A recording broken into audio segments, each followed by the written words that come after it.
En el primer ejercicio nos están diciendo que sea una población con media mu de la que se extraen muestras aleatorias de tamaño n, considere las siguientes estimadores de la media, donde mu sub 1 va a ser igual a x barra, que sería el promedio, y mu sub 2 será igual a 1 sobre n más 1 de la sumatoria de n cuando i es igual a 1 de los x sub i, en el cual en el punto A nos piden estudiar la intensidad de cada estimador, y en el punto B elegir uno de los dos términos del error cuadrático medio.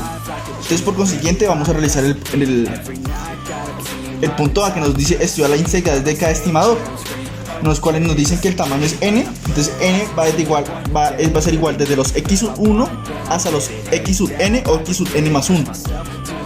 Nos dicen, para allá la intensidad es que hacemos. Entonces nos dicen que el primer estimador es mu sub 1 igual a x barra, o el promedio de todos los x. Entonces sería, para allá si es insesgado o no, entonces sería el valor esperado de mi estimador. Entonces el valor esperado de mu sub 1 va a ser igual al valor esperado de todo mi x barra, que sería el promedio. Entonces, pero como sabemos que n, el tamaño, y el tamaño va de x sub 1 hasta xn o x sub n más 1, entonces procedemos de x sub 1 más x sub 2 más x sub 3 puntos sucesivos hasta mi x sub n sobre n, ya que x barra es el promedio, y así sucesivamente. Entonces el valor esperado de mu sub 1 va a ser igual a 1 sobre n, multiplicamos el valor esperado acá a los x, acá a los x. Entonces 1 sobre n por x sub 1 más x sub 2 más x sub 3 puntos suspensivos más x sub n. Pero el valor esperado de x va a ser igual a mi mu. Por lo tanto, reemplazamos. Entonces x sub 1 va a ser igual a mu, el valor esperado de x sub 2 va a ser igual a mu, y así sucesivamente por 1 sobre n. Entonces quedaría, el valor esperado de mu sub 1 será igual a 1 sobre n por n de mu, y eso va a ser igual a mu. Por lo tanto, el primer estimador sí es insesgado. ¿Por qué es insesgado? Porque nos dicen las propiedades que el valor esperado de mu sub 1 debe ser igual a mi mu, es decir, a mi promedio. Por lo tanto, sí es insesgado. Y sesgo es que me dice que el valor esperado de mi mu debe ser la diferencia de mu. Entonces vamos a hallar si mi otro estimador que es este, si es insesgado o no. Entonces hacemos el mismo procedimiento.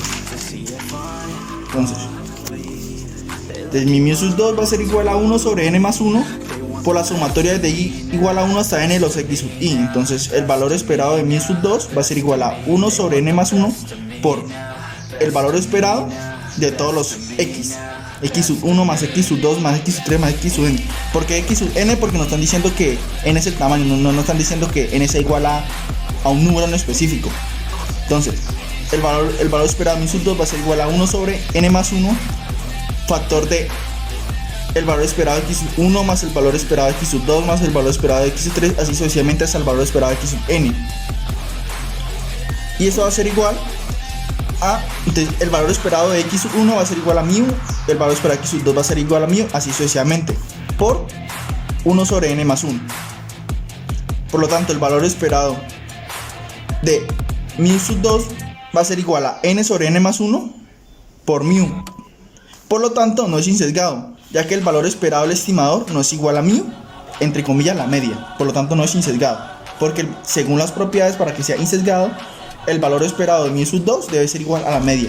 Y en este caso no nos dio igual a mu, que sería, nos dio n sobre n más 1 por mu.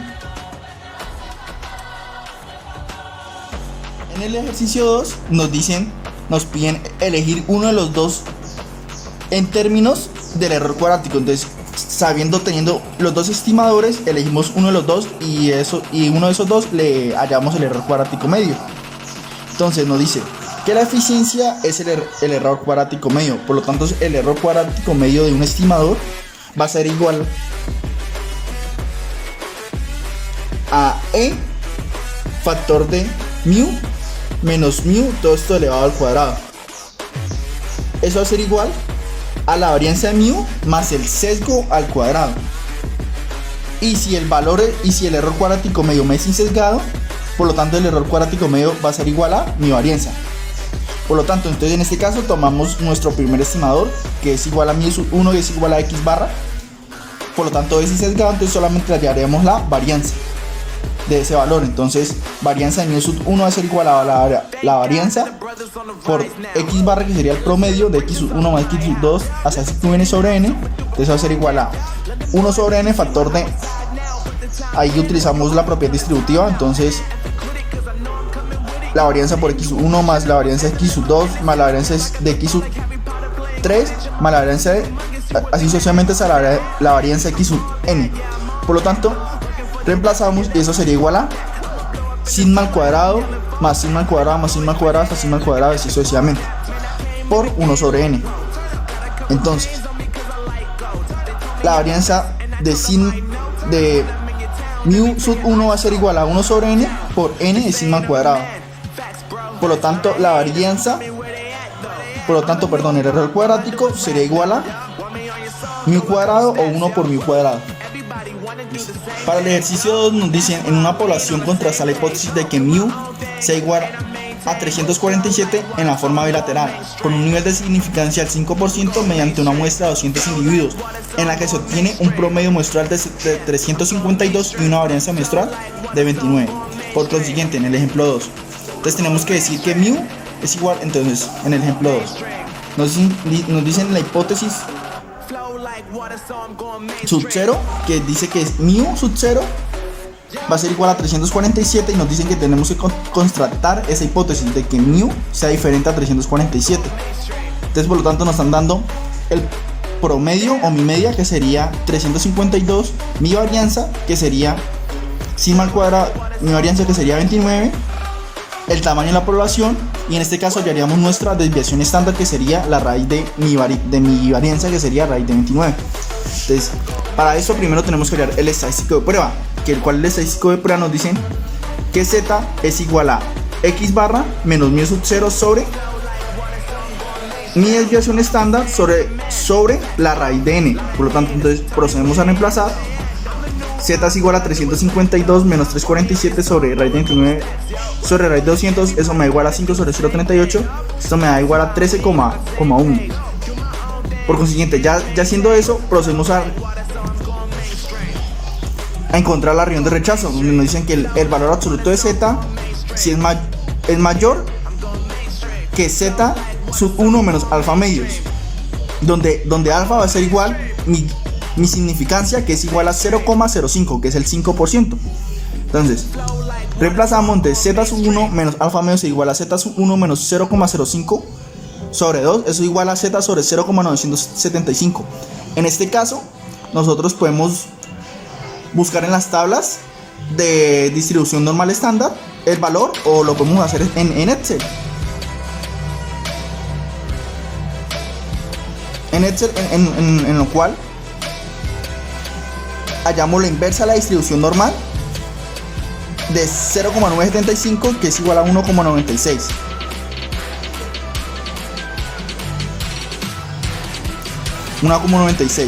Es decir, nos va a dar la inversa. Aquí quiere decir que nos va a dar nuestro x, donde está ubicado. Entonces está la gráfica donde está ubicado, entonces sería 1,96. Entonces ese es 0, 1,96. Entonces para eso hallamos la inversa de nuestra distribución normal estándar, que esta, en este caso, esto sería nuestra región de rechazo. Y nuestra región de rechazo, entonces por consiguiente podemos decir que 13,1 al ser mayor que 1,96, entonces existe evidencia estadística para rechazar la hipótesis nula de h sub 0. Es decir, que el 13,1 va a estar dentro de mi región de rechazo. Entonces, esta es mi región de rechazo, entonces 13,1 va a estar por acá. Para el ejercicio 3 nos dicen: los productores de pollo en extensión saben que el peso promedio de los pollos de 5 meses es de 4,35 libras. La distribución de los pesos es simétrica. Para aumentar el peso de los pollos, agregar un componente a la dieta de los animales.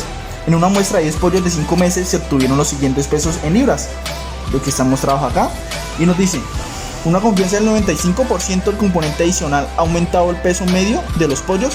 Entonces para eso utilizamos una hipótesis de media poblacional para muestras menores que 30. Por lo tanto, entonces en este tenemos que mi n va a ser igual a 10, mi promedio, es decir, sumamos todas las muestras y las dividimos por el total de las muestras. Entonces en este caso tenemos 10 muestras y lo sumamos las 10 muestras y lo dividimos sobre el total de las muestras, que sería 10. En este caso sumamos el total de las muestras, que sería 10. En este caso lo podemos hacer nosotros en la calculadora, en las cuales procedemos a borrar toda la información que tiene la calculadora. Entonces Shift Mod, le hundimos 1 y ahí borra toda la información. Y dejamos la calculadora en SD, le hundimos Mod y le damos SD, que es el software estadístico de la calculadora 2. Ahí queda en SD y procedemos entonces los valores 4,41, le hundimos en M+, y así sucesivamente hasta meter el último alto, que es 4,39, y eso me va a dar lo que tenemos acá, 4,36368. Y hacemos de la misma manera para hallar nuestra desviación estándar, que en este caso nos dio 0,0339 y aproximadamente eso es 0,034. En este caso, para hallar nuestra estadística de prueba, entonces nos dicen que T va a ser igual, donde T es la T-Student, va a ser igual a X barra o el promedio menos mi mu sub 0. En este caso nos están diciendo que averiguar sabiendo que el promedio de los pollos normalmente es de 4,35, averiguar si al aumentarle a los 10 pollos el complemento, el promedio de esos pollos va a aumentar o va a quedar igual, que sería, esa es mi hipótesis alterna y mi hipótesis sub 0. Entonces, por consiguiente, hacemos nuestro estadístico de prueba. Entonces, ya teniendo los resultados, entonces sería igual a 4,368 menos 4,35 sobre 0,034 dividido mi muestra, que sería 10, dividido la raíz de 10, que sería mi muestra. Eso va a ser igual a 0,018 sobre 0,0107. Eso va a ser igual a 1,68. Entonces T va a ser igual a 1,68. Entonces, ya yendo nuestro estadístico de prueba, procedemos a hallar nuestro T. Nuestra T, que es nuestra región de rechazo. Entonces, donde nos dicen que T tiene que ser mayor que T sub 1 menos alfa de n-1, donde n-1 son los grados de libertad. Por consiguiente, procedemos a hallarlo. Entonces T sería igual a 1 menos alfa, donde alfa sería 0,05. Fa igual a 0,05 de n-1. Entonces 1 menos alfa sería 0,95. Entonces T 0,95 con 9 grados de libertad. Y para hacer esto lo podemos buscar en las tablas de T-Student, o en Excel los podemos hallar como la inversa de nuestro T cuando vale 0,95, de nuestro T-Student cuando vale 0,95 con 9 grados de libertad. Y en este caso nos dio con 1,833, que en este caso sería nuestra región de rechazo, como nos muestra acá en nuestra pequeña gráfica. Por lo tanto, como 1,68 nuestro estadístico de prueba es menor que 1,83, es decir, que está fuera de la región de rechazo, en este caso acá, decimos que con un 95% de confianza que no existe evidencia estadística para rechazar H sub 0, es decir, no está superando el promedio del peso de los pollos al agregar el componente o el complemento que le están agregando los pollos. Sabiendo eso, entonces al agregar el componente no está aumentando el promedio de los pesos de los pollos, está quedando casi igual. Ya teniendo eso, nos procedemos a hallar el p-valor, donde el p-valor nos dice que la probabilidad del factor de tn-1 tiene que ser mayor que la probabilidad que t. Por lo tanto, la probabilidad de tn-1 va a ser, la probabilidad va a ser t sub 9 va a ser mayor que 1,68, y eso va a ser igual a 1 menos la probabilidad de t sub 9 menor o igual a 1,68. Este 1,68 lo podemos calcular hallando la distribución de nuestro test student,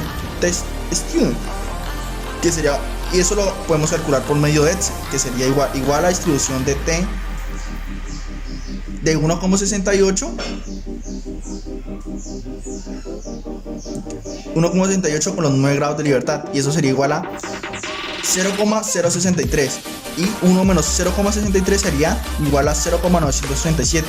Por lo tanto, como 0,967 no es menor que 0,5, por lo tanto no existe evidencia estadística para rechazar H sub 0 con un nivel de confianza del 95%. En el ejercicio 4 nos dicen: se desea comparar los gastos en dos áreas de una empresa, en el cual se recopiló la siguiente información: áreas de venta y áreas de transporte. Nos preguntan, con un 95% de confianza, ¿los gastos medios en las dos áreas son similares? Por consiguiente, entonces, la muestra de la primera área va a ser n sub 1, que va a ser igual a 6, y de la segunda área, que es la de transporte, sería igual a n igual a 7, y nos dicen que si las dos áreas son similares, por consiguiente, que la hipótesis sub 0, la hipótesis nula, se iguala mu sub 1 menos mu sub 2 se iguala a 0, por consiguiente, que mu sub 1 se iguala a mu sub 2, y que la hipótesis alterna, mu sub 1 menos mu sub 2 sea diferente a 0. Por consiguiente, procedemos a hallar nuestra varianza. ¿Cómo hallamos nuestra varianza? Y nuestro promedio de las dos muestras, en pocas palabras, de las dos áreas, las de venta y las de transporte. Entonces, cogemos nuestra calculadora y, como en el ejercicio anterior lo expliqué, dejamos la calculadora en SD. Entonces, Shift, ahí borramos los datos, y Camov 2, que es estadístico. Entonces, procedemos a sumar los datos de la primera área.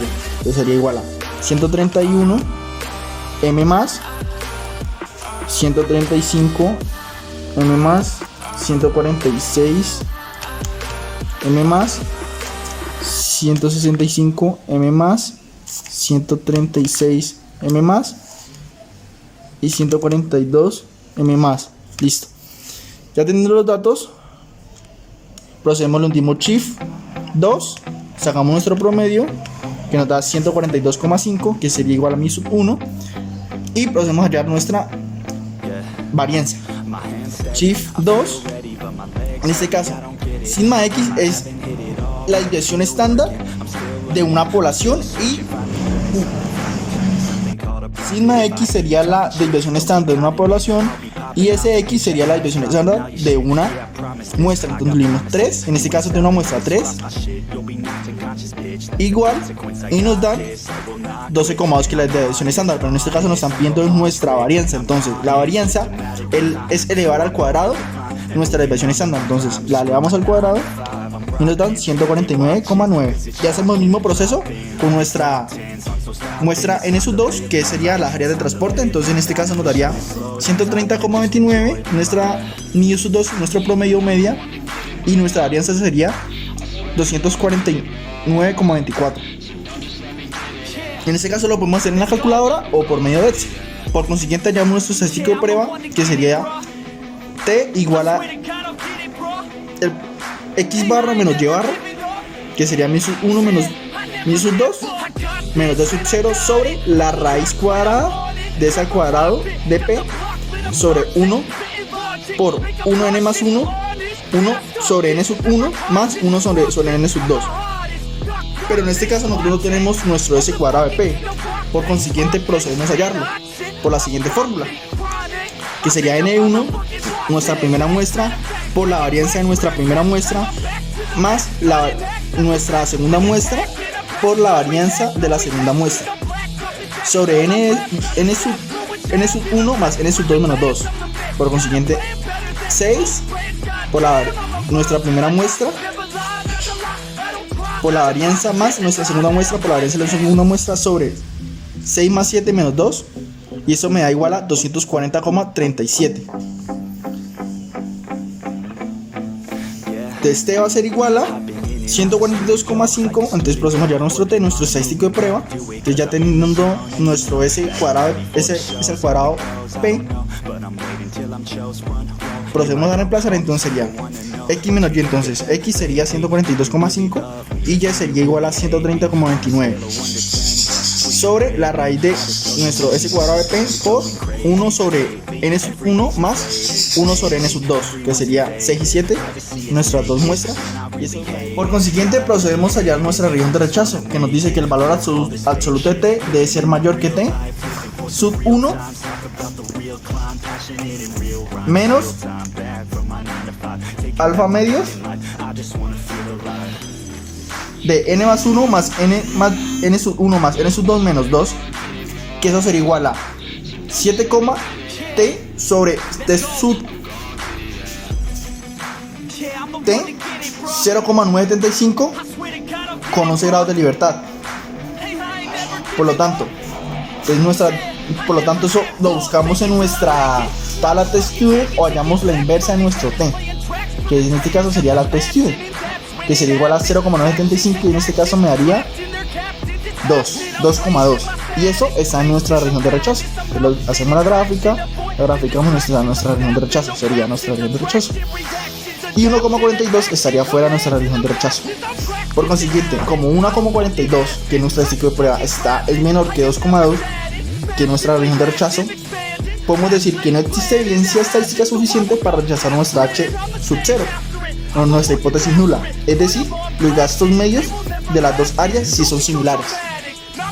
Ya diciendo eso, procedemos a hallar nuestro p-valor, que dice 2 multiplicado la probabilidad de T sub n más 1 de más n2, n sub 2 menos 2, tiene que ser mayor que el valor absoluto de T, y T que sería nuestro estadístico de prueba.